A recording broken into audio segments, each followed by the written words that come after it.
Since the current Silver Wolf banner is about to end, many of you might have already started to look for future characters to summon. Luocha, Blade, and Kafka are on the way. And among them, who exactly is the best for your account? Is someone a must pull? Let's dive deeper and compare. Luocha will be the first to come out among the bunch, and he is also the most unique in terms of role. Luocha is an imaginary abundance character who has unique mechanics in his kit. His skill can restore a large amount of HP, which scales from his attack and can also remove a debuff.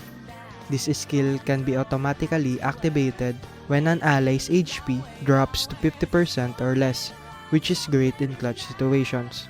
This is a reliable feature in his kit which can be triggered every few turns. After using a skill or his ultimate, he builds up stack of Abyss Flower. When the Abyss Flower reaches 2 stacks, Luocha will consume all of the Abyss Flowers to set up a field. When an ally attacks an opponent on the field, the attacking ally will heal a set amount of HP. This is very strong and will provide more sustain for the team. The heals you receive will also scale from Luocha's attack. And lastly, his ultimate is an AoE attack that removes one buff from the enemy and deals a decent amount of damage to them. As the third healer in the game, Luocha will provide a lot of value for your account in the form of survivability and utility, especially if you don't have Bailu or even Jeopard. He has great heals with cleanse and buff removal. Not to mention, he is also an imaginary character which is pretty rare at the moment, and since he scales with attack, he can potentially dish out more damage compared to other healers we have in the game currently. But this also implies that he could be a little more fragile. Luocha provides the most upfront value when compared to Kafka or Blade. Since there are still a limited amount of healers in the game, having Luocha is nice so you can have a healer for each team in the Memory of Chaos. He is also the most flexible since almost every team needs an abundance or preservation character. Having said that, it is inevitable that they will add more abundance and preservation character in the future. So if you don't find Luocha interesting, you shouldn't feel forced to pull for him.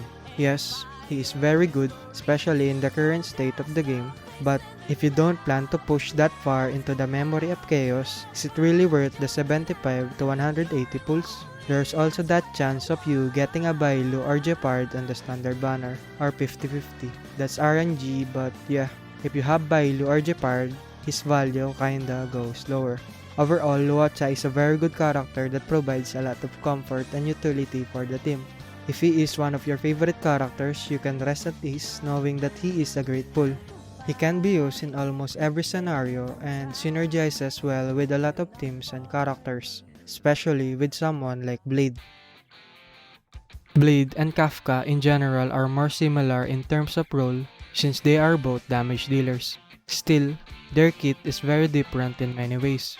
Blade is a wind destruction character. He is a high impact wind damage dealer who deals damage based on his maximum HP and the amount of damage he sustains. Generally, his kit revolves around sacrificing portions of his HP in order to increase the damage that he deals. Blade has very powerful skills that synergize very well with his kit, as he is primarily an HP scaling unit that thrives by sacrificing his own HP and getting hit by the enemy.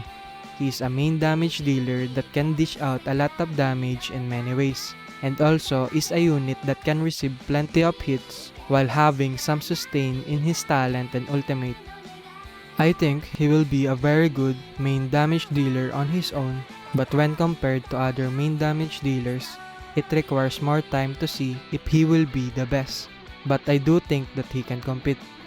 The problem with main damage dealers is they are more common and replaceable compared to supports and utility character, and unless they provide something unique, the key difference really is new ones tend to do more damage or cater to newer content. Having said that, Blade looks very promising. Another good thing about him is most likely, Blade can be used with characters you already built for other damage dealers. So he can just slot in and be utilized with a lot of common supporting characters. He's also very good with Luocha as a bonus, but not a necessity. And even though he prefers HP over attack, he can still make use of the stat, so it's not that bad.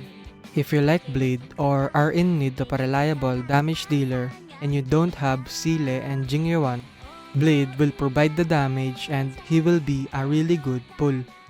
Speaking of damage and good pull, next is Kafka, another damage dealer, but this time from the path of Nihility, which is very interesting.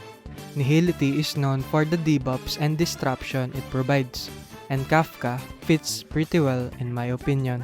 Unlike other damage dealers who get the upfront of their damage from raw stat and scaling, Kafka damage shines when it comes to DOT or damage over time. That's like Shock, Wind Shear, Bleed, and Burn. Currently, that focus team comp is not really that popular, but with the release of Kafka, I'm sure they will get the spotlight. Kafka will enable these DOT teams and ultimately unlock a new playstyle for your account. Having a fresh experience is always good to keep you enjoying the game for the long term. Of course, this differs from player to player. Kafka is a lightning unit that can consistently apply shock to the enemy. This also makes her compete directly with other AoE lightning characters like Jingyuan and Serval.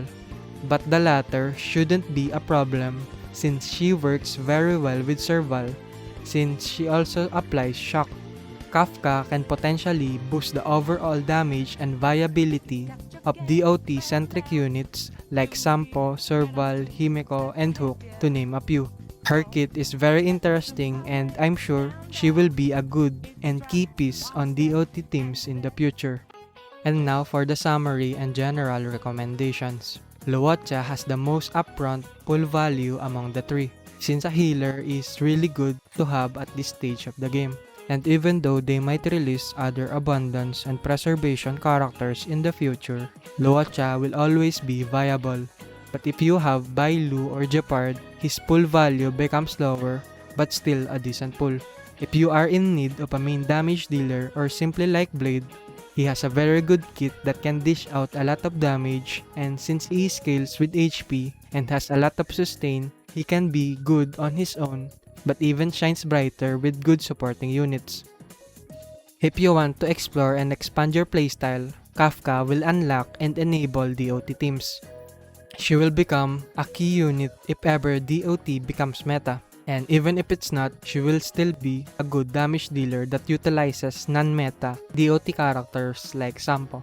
Another consideration you want to look at is their banner and 4 stars with them. Unfortunately, only Luocha has a confirmed banner, and as it stands, the banner is really good with Yukong on it. And even though we don't have Blade and Kafka's banner, it is confirmed that another new 4-star character, Luca, will be in either of them, so yeah. Having said that, every account is different and we have our own biases. All of these characters provide great value in different ways, and it's up to you to look at your account and yourself to see what you need or what you want. In general, you should go with the unit that you think you will enjoy and will make your Starrel experience better. For me, I will pull for Kafka. And with that, I wish you all good luck on your summons. Thank you for watching. Until next time.